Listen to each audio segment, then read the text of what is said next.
कैसे हैं आप सब? लेट्स विन पर आप सभी का हार्दिक स्वागत। आज का वीडियो शुरू करने से पहले बस एक छोटी सी रिक्वेस्ट कि अगर आज का वीडियो आपको थोड़ा भी सार्थक लगे तो इसे शेयर ज़रूर कीजिएगा। हो सकता है आपको इसकी ज़रूरत ना हो, लेकिन कौन जाने इस वीडियो से किस किस के सपने पूरे हो जाएं।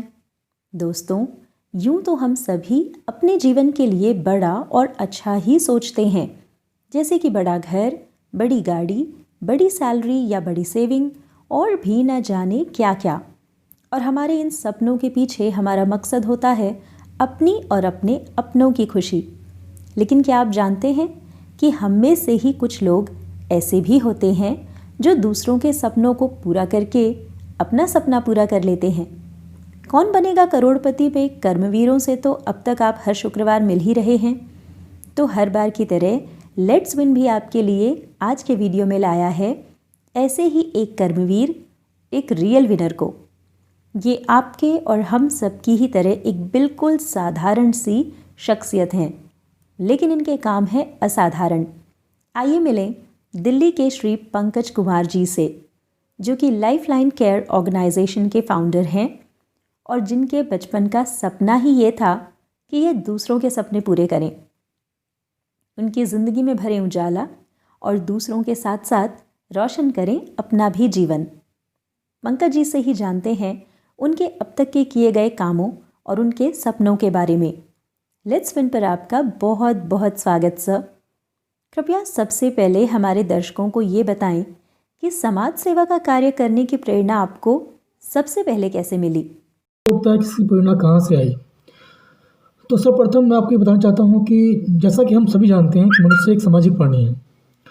इसकी शुरुआत कहीं ना कहीं घर से हुई आती है कि हमें समाज के प्रति क्या कार्य करने हैं, समाज के प्रति क्या उत्तरदायित्व का पालन करना है। उसी तरह स्कूल टाइम में जब हम 11th-12th में थे तो हमारी एक मैडम थी, कुलवंत कौर मैडम जिनका नाम था, हमें पास के ही ब्लाइंड हॉस्टल में लेके जाया करती थी, जहाँ हम ब्लाइंड बच्चों को बुक रीडिंग करके सुनाते थे उनको। फिर उनके कैसेट्स में उनके बुक्स की रिकॉर्डिंग करके देते थे ताकि वो बच्चे उनको पढ़ सके, उनको बाद में रिकॉग्नाइज़ कर सकें। धीरे धीरे इन बच्चों के प्रति हमारी मन की भावना बढ़ती गई कि इनकी हेल्प करनी चाहिए, हमें इनके लिए कुछ करना चाहिए। तो हम लोग इनसे इतना जुड़ गए कि उनका कोई भी एग्ज़ाम होता, चाहे स्कूल का एग्ज़ाम होता, चाहे कॉम्पिटिटिव एग्ज़ाम होता, हम as a scribe, as a writer उनके साथ जाया करते थे, उनका पेपर लिखा करते थे। वो हमें बोलते थे, हम वो लिखते थे। इसके साथ साथ काफ़ी कार्य किया हम लोगों ने इनके साथ, और धीरे धीरे ये हमारे लिए बहुत गर्व की बात हुआ करती थी। हमने आज इनकी हेल्प की, आज हमने इन बच्चों की हेल्प की। ये हमारे लिए एक सेल्फ सेटिस्फेक्शन था जो आज भी कहीं ना कहीं बहुत कायम है हमारे अंदर। बहुत ही बढ़िया सर। अब ये भी बताइए कि क्या अपनी संस्था शुरू करते समय आपको कुछ समस्याओं का सामना करना पड़ा, और आपकी संस्था क्या किसी एक खास वर्ग के लिए ही काम करती है? स्टार्टिंग से ही हम लोगों का मेन फोकस डिसेबिलिटी फील्ड रहा, क्योंकि स्कूल टाइम से ही जब हम लोग ब्लाइंड हॉस्टल जाया करते थे, बच्चों को पढ़ाया करते थे, बच्चों की रिकॉर्डिंग किया करते थे, उसी दौरान हमें महसूस हुआ कि हमें इन बच्चों के लिए कुछ करना चाहिए, जिनको लोग मानते हैं कि ये कुछ नहीं कर सकते, डिसेबल्ड लोग कुछ नहीं कर सकते, ये श्राप है इनके लिए, कलंक है। हमें ये चीज़, मन की इस भावना को हटाना था। इसके लिए हम सभी दोस्तों ने मिलकर 2006 में एक संस्था का निर्माण किया जिसका नाम लाइफलाइन केयर ऑर्गेनाइजेशन रखा। अतः इस संस्था के माध्यम से हम लोगों के घर घर जाते थे, लोगों को जागरूक करते थे, काउंसलिंग करते थे, पेरेंट्स की काउंसलिंग करते थे कि ये कोई श्राप नहीं है, आप बच्चों को पढ़ाएं, बच्चों को उसके प्रति हम लोग मोटिवेट किया करते थे, बच्चों को पढ़ाएं और उन्हें आगे बढ़ाएं। धीरे धीरे पेरेंट्स भी इन सब चीज़ों को समझने लगे और वो इस मुख्य धारा में जुड़ गए अपने बच्चों के लिए भी। सर, बहुत से बच्चे ऐसे भी होते हैं जिनके माँ बाप ना तो उतने जागरूक होते हैं, ना ही बच्चों को किसी तरह के स्कूल में भेजते हैं। ऐसे बच्चों तक पहुंचने के लिए आप क्या करते हैं?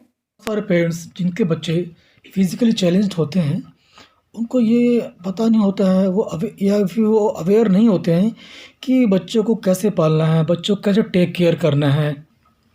इन पेरेंट्स को सबसे पहले मोटिवेशन की ज़रूरत पड़ती है, उनकी काउंसलिंग की ज़रूरत पड़ती है।